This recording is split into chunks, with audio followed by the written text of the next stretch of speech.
down on rear grip all day, loose. They've tried to correct that. We've got to spin on the racetrack. Oh, Brad Keselowski and J.J. Yaley both going around. Some debris on the track, but out of the groove. No caution as of yet with 9 to go. Now he's got fluid. He's putting out fluid. This is putting out fluid, so this is going to be a caution. He's in the middle of the racetrack, driver door to oncoming traffic, and fluid all over the racetrack. Keselowski, another of those drivers that had enjoyed a nice battle-back day. And now we have our 7th yellow of the afternoon. Look way back in the distance. Keselowski coming off the corner. He got into it with, is that the 38 car? Yeah, that's Gilliland. Yeah, he's backwards before he gets there. That's the spoiler over there on the right. And Yaley, J.J. Yaley, I'm not sure if he got turned or.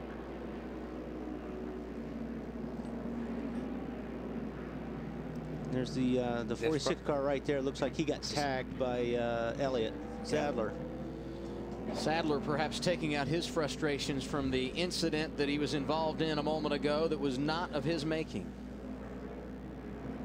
The last thing Marcus Ambros wanted to see, a 2-second lead, 8 to go, and a chance to get your first victory, and now you got to endure another restart with Jimmie Johnson right beside you.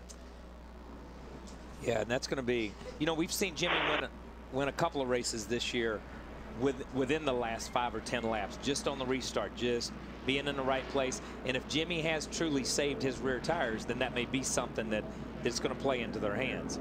But you know, Marcus was really walking on him a little bit right there. Yeah, but I think Jimmie's going to have to force the issue on this restart. Yeah. He can't let Ambros get away if he's going to have a shot at it. Yeah, Jimmie can't do like he did a minute ago. And look, I know he's if he's racing big picture, okay, that's a whole nother deal. But you know, Jimmie had position on him down in turn 4A.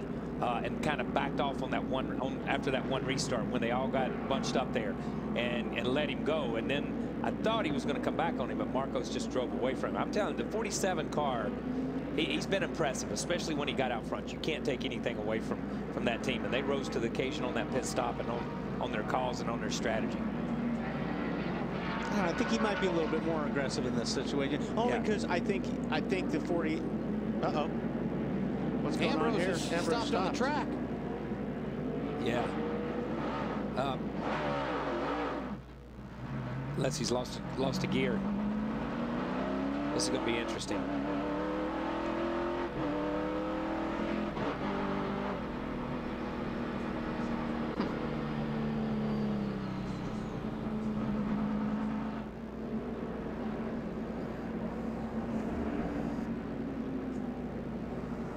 Couldn't get it cranked. He's saving fuel and got to the top of the hill and couldn't get it cranked. You know what I mean? Yeah. That's what happened. Because his motor's off right here. Yeah. Now he'll probably. Yeah. Larry. What do you think, Larry?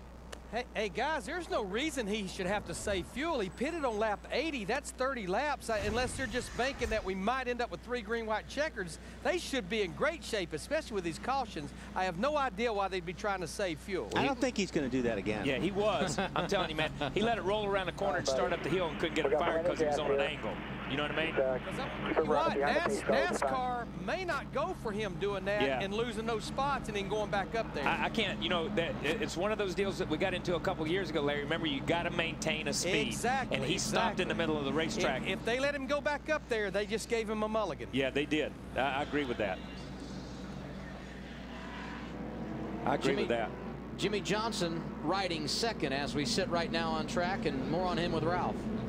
Well, Chad Knaus, the NASCAR official here, talking about what they can do, and it looks like he just got a gift. He just said, Chad Knaus said, you just got the gift for the day. That's it. It looks like Marcus was not allowed to go back to his spot. Yeah. So that is absolutely huge. That is very big, but that is the rule. That's the rule. We got into that a couple of years ago at a couple of guys trying to get to the end of the race, starting and stopping, who beat who back to the line, who was this, and that's the rule. Marcus started around the corner here, and when he did, the car was cut off.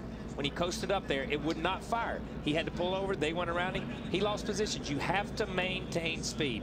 That's in the rule book. See the NASCAR officials also down in the 47 camp. Obvious disappointment. That's a huge mistake.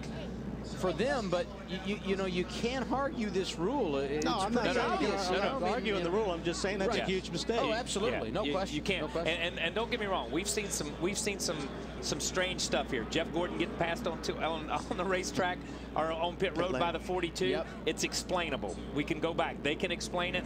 You know, the teams can explain it. The drivers can explain it. Some of this stuff is explainable. This is explainable also, okay? There is a rule. You have to maintain fuel. He cut the thing off and let it stop. And I'll bet you that Marcos doesn't know the rule. Yeah, no, he doesn't. He does not know that rule. Yeah, look, drivers don't know rules. Yeah. Okay, sorry, that's just the way it is. You just know, okay, so there's 1 car, 2 cars, 3 cars passing, really 3, almost 4 cars passing. He should be back somewhere in that area. Now, it's going to be interesting to see where they set him up if he's 5th or 6th. Okay. They're putting him behind Casey. And Casey Kane was 7th. Phil? You know, guys, this may be one of the biggest mistakes we've seen since Mark Martin pulled down pit road on the last lap in a Busch race at Bristol. And Kyle, I disagree. You are supposed to know the rules. Yeah, Marcus Ambros is supposed to know that he has to maintain caution speed. Yeah, look, I'm not saying you're not supposed to know the rules. I said I don't know the rules. That's what I'm saying, Phil. No, you're exactly right. And you know, there's certain rules that all drivers know. I mean, from being in your pit box and how things work. And there's certain, you know, we laughed about it during the All-Star event this year, that the drivers didn't know what the segments were, or how it was going to work, invert, not invert, how they didn't care. They just go out and run as hard as they can lap after lap. And a lot of times that's the driver's mentality.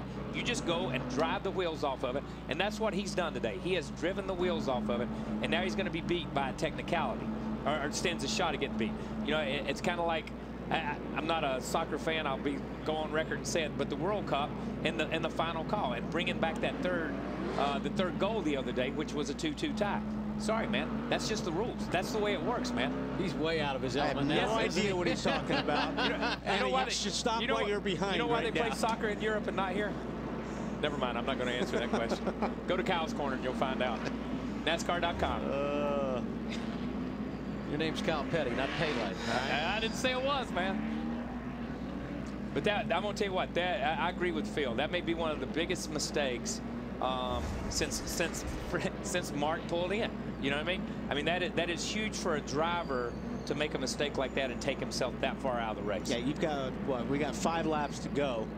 And the guys he's got to pass are no slouches right now. Ambros will restart 7th. Jimmy Johnson, the race leader. Robbie Gordon, the 2nd. Greg Biffle, Kevin Harvick, Kurt Busch, the top 5. And last year's race winner and pole sitter today, Casey Kane, restarting in the 6th position. And he's starting next to 24, who's